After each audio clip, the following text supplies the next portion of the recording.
Hello everyone, Jai Shri Ram. Welcome back to the another video. So guys, कैसे हो आप लोग? प्लीज़ कमेंट सेक्शन में ज़रूर बताना। तो इस वक्त जो है, मैं इस वक्त घर पर अकेली हूँ।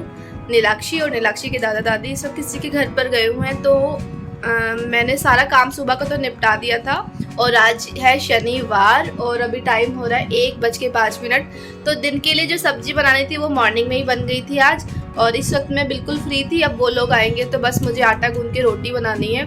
और अभी मैं बैठी बैठी यहाँ पर ये मेलन सीड्स होते हैं ना, ये खा रही थी। और ये पिछले 2 साल से मेरी मदर इन लॉ ने जो थे ना बचा के रखे हुए थे। 2 साल से मतलब वो उन्होंने रखे हुए थे, ऊपर छत पे पड़े हुए थे पिंजरी में। तो ये पूरे फिनिश कर दिए मैंने, बिल्कुल ज़रा से बचे हैं। तो अभी मैं आप लोगों को दिखाती हूँ कि मेरी जो अलमीरा है, मैंने दिखाया था आप लोगों को, उसमें दीमक लग गया था। तो उसमें ना दोबारा से दीमक लग गया 2 दिन के बाद ही। तो सारा सामान जो है ना बाहर पड़ा हुआ है, नीचे मैंने अपने बेड पे रखा हुआ है। ये देखो, पूरा मतलब ऐसे पैकिंग की तरह रखा हुआ है सारा सामान। तो अलमीरा में बार बार जो है दीमक लग जाता है इसमें। ये बहुत बड़ी प्रॉब्लम हो गई है, बहुत बड़ी समस्या। तो मैंने वैसे टर्मिनेटर हम लोगों ने लगा दिया है और कुछ क्लोथ्स जो है मैंने रख दिए हैं, बट इन्हें दोबारा अरेंज करके रखूँगी।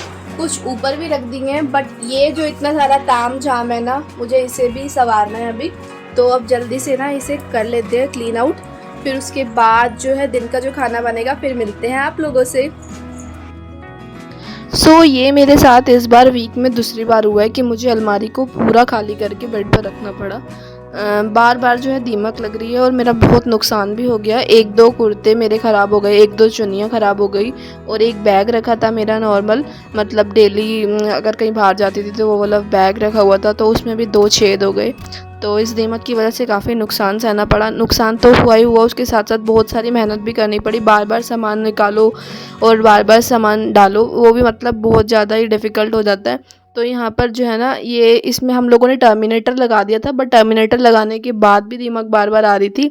तो मैंने जल्दी से ना टर्मिनेटर लगाने के बाद 1 दिन बाद अलमारी को सेट करा।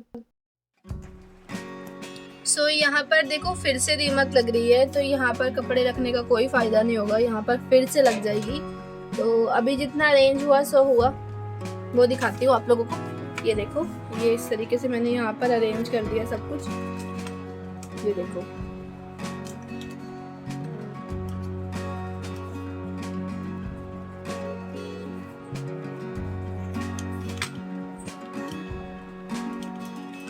तो यहाँ पर अरेंज कर दिया है। ये देखो, यहाँ पे अरेंज कर दिए कुछ मेरे कपड़े, कुछ यहाँ पे अंजू के, और यहाँ पर भी ये भी अरेंज कर दिया अच्छे से। और नीचे फिर से दीमक लग रही है, फिर अब मुसीबत शुरू। जितने हो सकते थे उतने तो मैंने अरेंज कर लिए ऊपर वाले फ्लोर में और जो नीचे वाला फ्लोर। बट जो सबसे नीचे वाला फ्लोर था ना, उस पर दोबारा से दीमक लग रही है।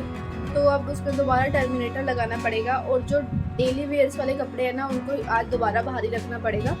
तो अब मैंने जल्दी से आटा गूंद लेती हूँ और फिर उसके बाद जो है खाना बनाना है। वो लोग आएंगे तो फिर जल्दी से खाने की तैयारी कर लेती हूँ।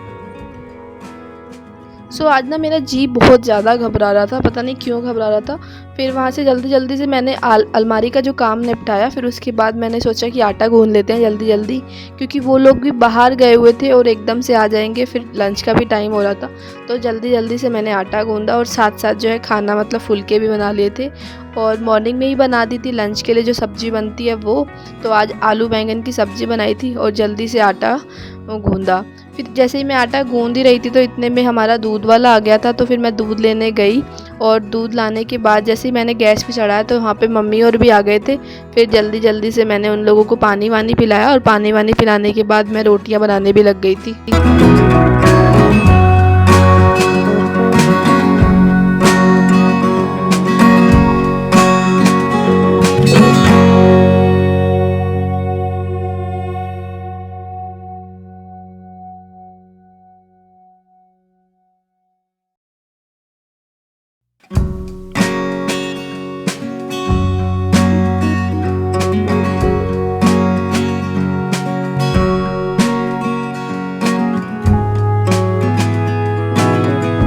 सो वहाँ से आने के बाद थोड़ी देर मम्मा ने रेस्ट करा, मतलब 5-10 मिनट वो बैठे। फिर उसके बाद उन्होंने ना, ये चैनल गेट लगा हुआ है बाहर, तो इसमें ना थोड़े थोड़े टाइम के बाद ऑयल डालना पड़ता है। तो हम लोगों ने ये काला तेल जो है ना इस कुप्पी में डाल के रखा हुआ है, तो मम्मा जो है काला तेल डाल रही थी इसमें चैनल गेट में। इससे ये होता है ये थोड़ा सा लूज़ हो जाता है और फिर खुलने में और बंद करने में ना ज़्यादा प्रॉब्लम नहीं होती। तो टाइम टू टाइम जो है ना इसमें हम लोग ये काला तेल डालते रहते हैं। तो यहाँ पर मम्मा मुझे कह रही कि तू क्या कर रही है, वीडियो बना रही है? मैंने बोला हाँ जी। तो बस उन्होंने काला तेल डाला, फिर उसके बाद जो है मैं अंदर आ गई थी। मैंने बोला अब जल्दी से जो है ना रोटियां बना लेते हैं। फिर रोटियां बनाने के बाद ये रहेगा बर्तन धोने हैं और सबने खाना खाना है, क्योंकि ये तो मतलब जल्दी जल्दी हो जाएगा। फिर उसके बाद जो नीलाक्षी को खाना खिलाना होता है, ये बहुत बड़ा टास्क रहता है। उसको खाना खिलाने में 1 से 1.5 घंटा लग जाता है। तो वहाँ पे मम्मी अभी भी तेल ही डाल रही थी और मैंने सोचा जल्दी जल्दी फुलके सेक के। और अब वैसे तो हम लोग जो है एक एक रोटी मतलब सबको मैं गरम गरम ही खिलाती हूँ, बट 2-3 दिन से ऐसा हो रहा है कि हम लोग जो है ना एक साथ बैठ के दिन में भी खाना खा लेते हैं। मतलब मैं रोटियां बना देती हूँ अपने अंदाजे से, जिसको जितनी खानी होती है, फिर उसके बाद हम लोग सारे एक साथ बैठ के खा लेते हैं। तो फिर उसके बाद यहाँ पर पीछे मैंने दूध भी रख रखा था, तो दूध भी गर्म हो गया था। और अब जल्दी से खाना बनाने के बाद हम लोग सब बैठ के खाना खा लेंगे। और यहाँ पर मैंने हम लोगों के लिए तो फुलके बनाए, बट नीलाक्षी के लिए जो है ना मैं परांठा बनाऊँगी, क्योंकि वो भी उससे सब्ज़ी वब्जी खाने की बिल्कुल हैबिट नहीं है। तो नमक वाला नॉर्मल परांठा वो आराम से खा लेती है, बट परांठा खाते वक्त भी उसको फ़ोन चाहिए हाथ में। तो जल्दी जल्दी से ये वाला काम निपटा लेते हैं।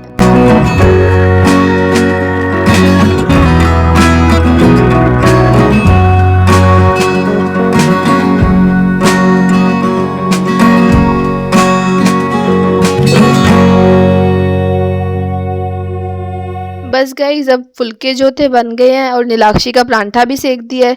तो हमारे घर के जो बड़े हैं वो आलू बैंगन के साथ कभी भी मतलब दही नहीं लेते, बट मेरी आदत है, मैं शादी से पहले भी खाती थी तो वो अभी तक छूटी नहीं है, इसलिए मैं अभी भी दही ले लेती हूँ साथ में। तो यहाँ पर ये आलू बैंगन की सब्जी और दही और ये फुलके आज का मतलब लंच में यही नॉर्मल सा खाना था। और उसके बाद हम लोग जो है सर्व कर लेंगे। तो यहाँ पर ये थाली मैंने सिर्फ आप लोगों को दिखाने के लिए ही लगाई थी, नहीं तो ये हॉट केस में ही रोटियाँ वहाँ पर जाती और सब गरम गरम एक एक करके निकाल के खा लेते। तो यहाँ पर बस ये लग गई आज की थाली। आप लोग भी टेस्ट करके बताइए कि आप लोगों को ये सब्जी, ये रोटी, ये दही कैसा लगा। सो गाइस शाम के 7 बज चुके हैं, इस वक्त चाय भी पी ली है हम लोगों ने और अभी अभी मैं रेडी हो गई हूँ, क्योंकि दिन में नहीं रेडी हुई थी, बहुत गर्मी हो रही थी, रेडी होने का बिल्कुल मन नहीं करता ऐसी कंडीशन में। और अभी ना पता ही क्या हुआ, मैं चली गई थी फ्रेश होने एंड मैंने ना दाल रख दी थी, तुअर की दाल। कुकर पे रखने के बाद मुझे लगा कि वो लो फ्लेम पर है और वहाँ पर थोड़ा सा लग गया टाइम। तो उसके बाद मुझे लगता है इसमें लग गई 6 से 7 सीटियाँ और आज लगता है दाल का तो हलवा ही बन गया होगा, मैं पक्का श्योर हूँ इस बात से। तो अब जल्दी से ना देखते हैं दाल का क्या हाल है और फिर आप लोगों को मिलते हैं रात के डिनर के टाइम पे। और आप लोग बताइएगा मैं कैसी लग रही हूँ इस वक्त। सो ब्यूटीफुल लग रही हूँ, सो ब्यूटीफुल। सो यहाँ पर नक्शु जो है ना बाहर किसी के घर पे गई हुई थी और हार्डली 2 घंटे के बाद आई थी। मेरा मन ही नहीं लग रहा था उसके बिना, बट वो नहीं थी तो काम जो है रात का खाना जो है दाल वाल जो बनानी थी, चावल रोटी मैंगो शेक, ये जल्दी से बन गया था क्योंकि वो थी नहीं। तो उसके बाद जल्दी से और वहाँ से आने के बाद वो जो उनके घर से पेंट का ब्रश और ये पेंटिंग कलर्स ले आई थी, तो आके वो यहीं करने में लगी हुई थी। और मम्मा यहाँ पे सामने बैठे हुए थे, पापा जी दूसरे रूम में थे और इस वक्त सिंगिंग शो आता है तो हम लोग वहीं देख रहे थे सब बैठ के। सो गाइज ये थी हमारी आज की वीडियो। आई होप आप लोगों को ये वीडियो अच्छी लगी हो। और दाल ने मेरी लाज भी रख ली थी, इतनी सीटियां लगने के बाद भी उसका हलवा नहीं बना, तो हम लोगों ने अच्छे से खाना खा लिया था। और आजकल तो जब से मैंगो का बहार आई है तब से डेली मैंगो शेक बन रहा है और रेगुलर 1 वीक से तो मैं कंटिन्यूसली बना रही हूँ मैंगो शेक। तो आज के डिनर में दाल चावल रोटी और मैंगो शेक ही था। और नीलाक्षी जो थी ना किसी के घर गई थी और वहां से 2 घंटे के बाद आई, फिर उसके बाद आने के बाद उसने अभी भी खाना नहीं खाया। मैं जस्ट उसको खाना खिला रही थी और मेरे ध्यान में आया कि आज के ब्लॉग को एंड भी करना है, तो मैंने सोचा इसको एंड कर लेते हैं। अगर आपको ये ब्लॉग इतना सा भी अच्छा लगा हो ना तो प्लीज मुझे इस वीडियो को लाइक करके जाइएगा और चैनल पर को जरूर सब्सक्राइब कीजिएगा। सो मैं मिलूंगी आप लोगों से नेक्स्ट वीडियो में, तब तक के लिए आप रखिए अपना ध्यान and thanks for watching me and take care you all.